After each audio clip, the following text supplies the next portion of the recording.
Assalamu alaikum, dear viewers, and welcome back to Women's View on Ahl Bayt TV. You're watching Women's View live on Ahl Bayt TV. Now, if you're watching before the break here and now, our topic today is death and the hereafter. Now, we have about 20 minutes left to today's show, so not much. If you have any emails, any comments, then do remember this is a live calling show, so please do call, email, or tweet at Zahra or Ahl Bayt TV. Inshallah, I'll be reading out all your questions or comments during today's show. Let's get straight back to the topic because we don't have much time left. I'm your host Zahra Al-Alawi, and today with me is sister Zakira Shyrose Jaffer Dhalla. Assalamu alaikum. Wa alaikum salam. There's so much to say, and like I said, this is a very deep topic. And alhamdulillah, this was my topic in Milton Keynes about 2 years ago when I had devoted 12 majalises to this topic alone, and a book with all these topics have been covered. The book that I've written with my lecture notes, and inshallah, if people write to us, and you can also find me on Facebook as Zakira Shyrose Jaffer Dhalla, I can inshallah send you a copy of that really fat book that has all my lecture notes. And, I wanted to touch upon this question that you had about the sins, the journey, and why does it have to be such a long journey? And basically, Imam Jafar Sadiq alayhi salam has explained that the sins that are not cleansed during our lifetime, and by illness and by difficulty and by losing things that are very precious to us, they get cleansed on a graded basis throughout our lives. And sorry. We have a call away from you on the line, so I don't know if we'll take that call or you want to finish, but let's take the call, inshallah, and then we come back. Assalamu alaikum. Wa alaikum salam, sisters.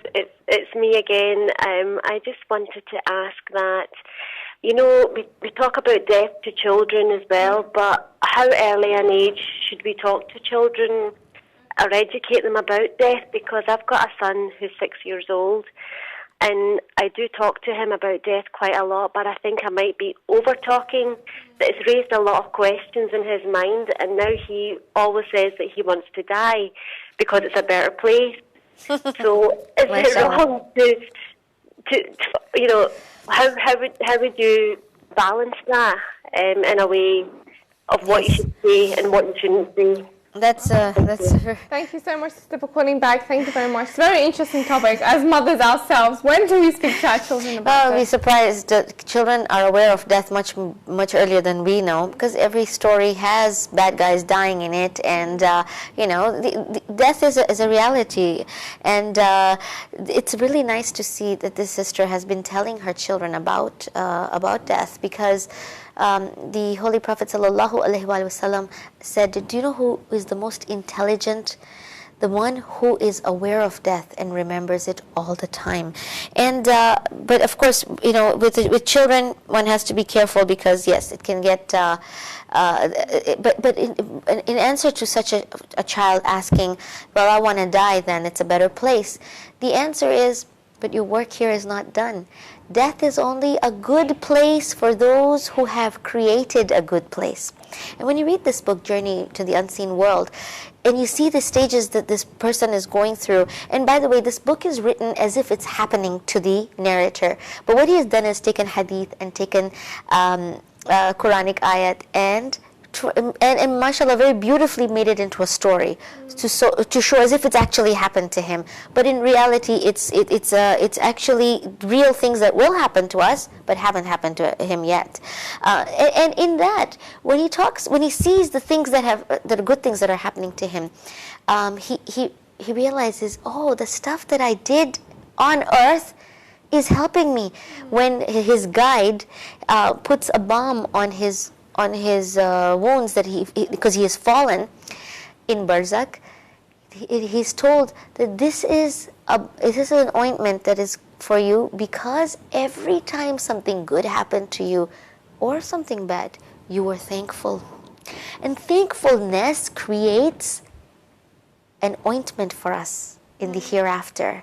And so death is good for those who have created light in their graves, who have created a home in Barzakh. And I want to get to your question about Barzakh, and I know we all have very little time, so inshallah we're going to go fast. Yes, and we have another call on the line, so inshallah we'll try to go as quickly as possible. We'll speak about Barzakh afterwards.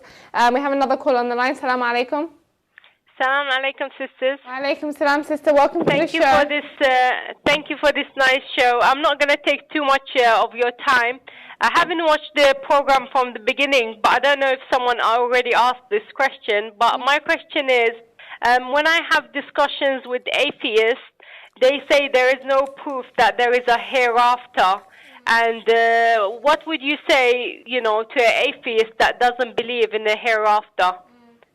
Okay, thank you. Thank you so much. Thank you very much. Interesting. I would say that this is a very difficult question when a person doesn't believe in God at all. A hereafter is created by a being that will remain when everything else is gone. And if you believe that there is no such being, then it is hard to get to that level of explanation. First, as we do it brick by brick, you got to take all that apart and first prove to the person that there is God. And unfortunately, they don't want to hear past that, and they just want to negate everything. Alhamdulillah, for us, we have these scriptures, we have all this literature and all these hadith that show us that there is a hereafter. And I think this is an interesting topic. It can be covered. But today, inshallah, we want to cover what we do know to those who are believers. And so we pray for those who need to be guided. For how can they understand hereafter if they don't understand the King of both worlds? Do you want me to keep answering my question about the levels with the journey? What happens is, in this world, and a believer prays that Allah, if you are going to cleanse me here. For after my death, I am muhtaj, and I have to wait for others to pray for my forgiveness, and it doesn't happen that easily. It happens when those people who we have hurt can say to us live that I forgive you. There's some things that Allah can forgive us. If it's our missed prayers or whatever, then we can ask Allah that these are your rights but when we take somebody else's rights away, that stuff is going to haunt us in the afterlife. And the other place that Allah cleanses us is when our journey begins at death, where the sakarat happens, where the pangs of death are cleansing us. And Imam explains, the sixth Imam, that this is Allah subhanahu wa ta'ala's mercy, that in every level He wants you, because it is cleansable, if there is such a word, that I'm working on it. That's why when I tell you that let me clean this thing, the stain on your shirt, because I think I can save it, then Allah only gives pain to those people who had less enough sins to cleanse in the first place. And so the thankful person, when he gets, God forbid, cancer or any of those things, he says, Ya Allah, if this is a punishment, then I ask for forgiveness. And through this pain, forgive me, cleanse me, and what a merciful Lord you are, that you think my sins are just enough to be cleansed. They're not so much that I'm a lost case and I'll go to hell. And Allah subhanahu wa ta'ala is not in the business of putting people in hell. He's in the business of saving people. And He says, I want you to live forever and ever. And I want you to be cleansed so that we can meet. For He is pure. Impure people cannot be in His company, and therefore these stages, and it's a long journey, so that we get cleansed along the way. Inshallah, the stuff we used on this earth will help us get faster through this journey. There's some who are resting in barzakh, for they have crossed the difficult passages, and now they're waiting for the day of judgment. That's why we say, may Allah give them a peaceful place in barzakh, in the company of good people, because in barzakh, and I know time is going by, so I will try to touch on that little bit, inshallah, in stages, that in barzakh there is a mini heaven and a mini hell. Through a journey which is thousands and thousands of years, which has valleys and nooks, and Imam Jafar Sadiq alayhi salam says, you have no idea. If you think this world is big, you don't know how big barzakh is. You have no idea. So there's another life, and so it's not an end. And there's good things happening too. When you read a book like Journey into the Unseen World, where he sees wonderful things. He sees people who are constantly getting struck by lightning. And they are always in a state of pain. And he says, what's happening? Those are the enemies of the Ahlul Bayt alayhi salam. Every time somebody sends la'na to them, they get it. and they are in a perpetual state. And then he sees other places where people are sitting and eating. These are the people who used to feed people on earth, and they used to help them break their fast at their home with lovely food. Allah has created a feast for them here. There will be beautiful clothes in Barzakh, a shopping center, and people will be able to choose clothes according to what they did on this earth. Those designer labels, we want them in Barzakh. We want them in Jannah, but we need to work on it here by staying simple here and by feeding the ones who are unclothed and who have nothing. Those who feed the people who have no food in those stages in Barzakh, they will say, wow, we had no idea what we were giving away was being saved for us to use here. Interesting. It's very interesting. I know we don't have much time left. Let me just read 2 more emails out, because I know some viewers want their emails read.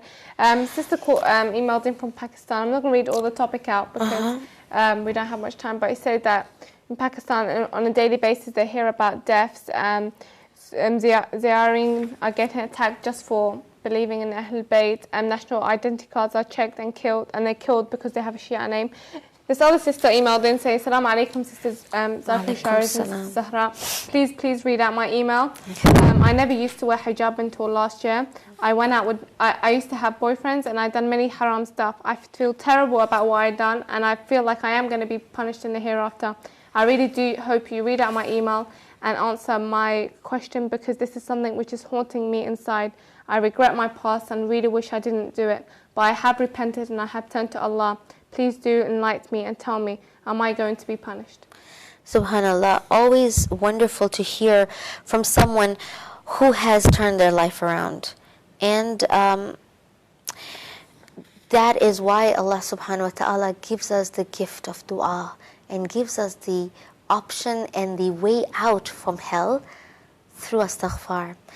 The sister has not only been repentant, but she has made efforts to change herself. And many people that, alhamdulillah, have become pious, they all have stories. Very few people have become pious overnight, and they've just been born pious. For piety is something that is a struggle.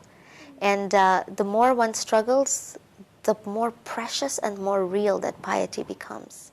God consciousness is something that is developed over time to such a level that death becomes reality. One looks at it and remembers everything in death.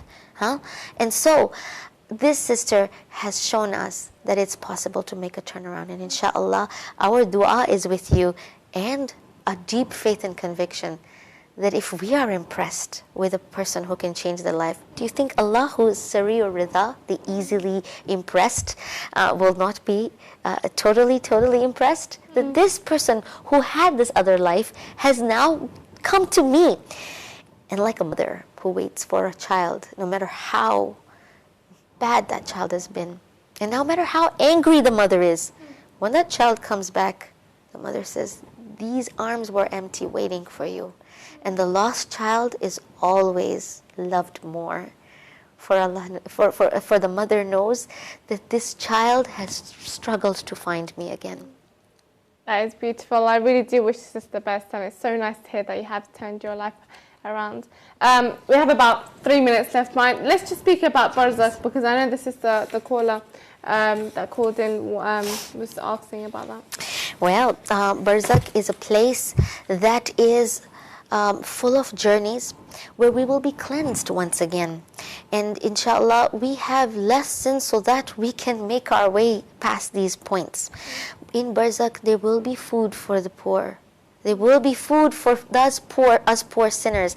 3 minutes, how much more can I say? Inshallah, we'll have a separate topic on this, inshallah, one day when I come back here.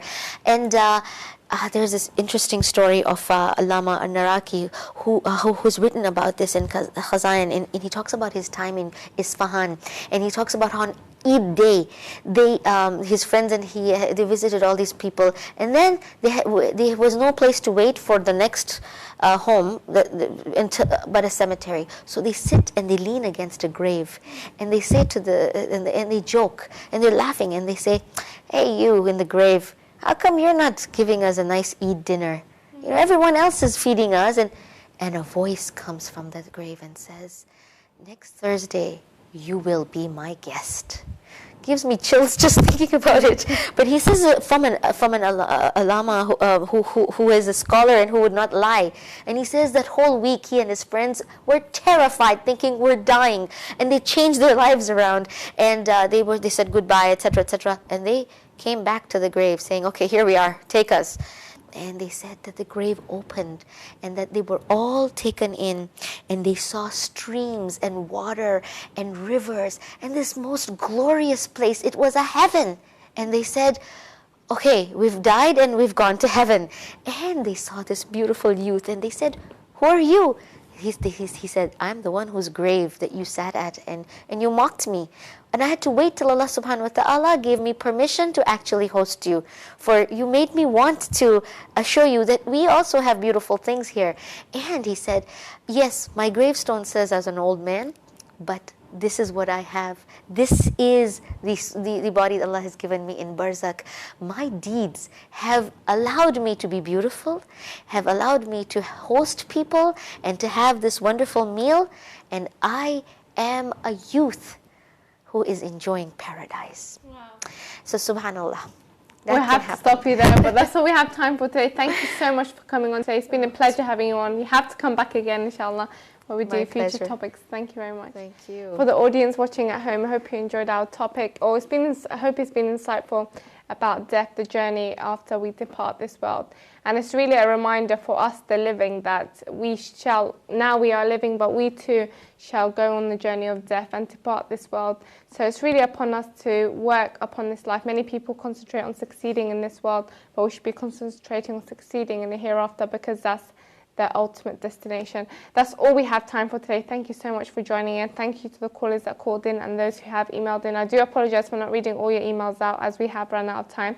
That's all we have time today. Remember, this show does get uploaded online for those who have missed some of the show. So inshallah, see you next Thursday with a brand new guest and topic.